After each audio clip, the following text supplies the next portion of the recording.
বদরের ময়দানে এই পাশে কোরাইশ, এই পাশে মুসলমানেরা। বিশ্বনবী জালাময়ী ভাষণ দিলেন, তোমরা দেখতে পাচ্ছ এটা বদরের ময়দান না, এটা আল্লাহর জান্নাত, ওই জান্নাতের দিকে ছোট। বিশ্বনবীর কথা শোনা মাত্র সাইয়েদনা উমাইর ইবনুল হুমাম বললেন বাখ বাখ, মানে চমৎকার।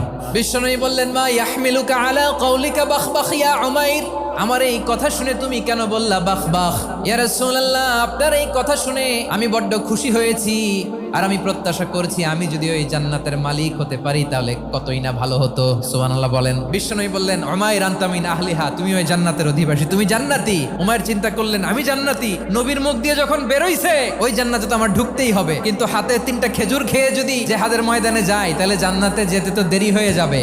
এই চিন্তা আসা মাত্রই খেজুর 3টাকে তিনি ছুঁড়ে মারলেন, তলোয়ার বের করে আল্লাহু আকবার বলে বদরের ময়দানে ঝাঁপিয়ে পড়লেন। আল্লাহর শত্রুদেরকে কচুকাটা করে এক পর্যায়ে শাহাদাতের সুধা পেয়ে নিজেও জান্নাতি হয়ে গেলেন। পড়েন সুবহানাল্লাহ।